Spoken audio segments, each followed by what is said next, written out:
Today we are going to explore the host possibilities in a Zoom meeting using a Mac version.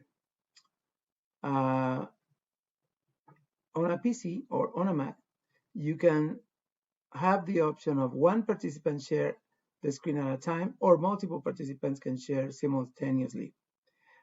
Next to the share screen, there's a little triangle. So you click next to the little triangle and it will give you that menu so that you can select multiple participants share so that your students can share or your viewers can share their screens. On a Mac, the host can split the group into small little groups. To do that, you click on More. When you click on More, the breakout room, one of the options in More is Breakout Rooms. Breakout Rooms is an option that allows you to determine little groups within your big meeting and split them, send them for discussion, send them for a little work. And it's an alternative to just listening to one speaker. So breakout rooms are a good option for discussions or collaboration. Another option on a Mac is that you can set the chat options. You can let no one chat, or you can let only the host chat, or have everyone chat publicly, not private chatting, or publicly and privately, and also save the chat.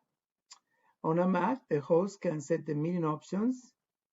You can ask all to unmute. You can mute participants upon entry.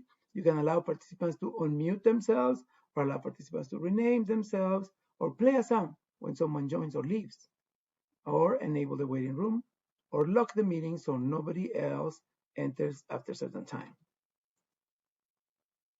On a Mac, but only on a Mac Pro only, it needs a lot of power to do that.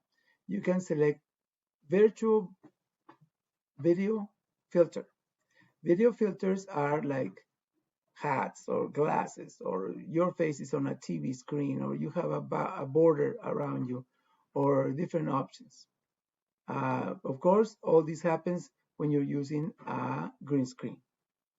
To use a green screen, click on next to video, and there's a little triangle that says video settings, and you can see the options there.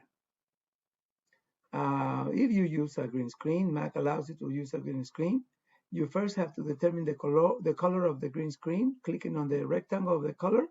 And as you click on the rectangle of the color, it will pick up the screen that you have on the wall. And you can make a green screen with a piece of cloth. You can make green screen with boards, pieces of tag board or material. Don't use printer paper green because that doesn't work. But any other thing that's green, it works, even if it's wrinkled. So if you choose a virtual background, then first select the color and then select your background. Or if you go to the plus sign right here, you can add more pictures to make it into your personal background. Now, on a Mac, if you use green screen, never use green clothes. Never wear green. But if you Zoom with a Martian with green screen enabled, you might not be able to recognize him because green screen is not compatible with green skin. Thank you for watching. This is all for today.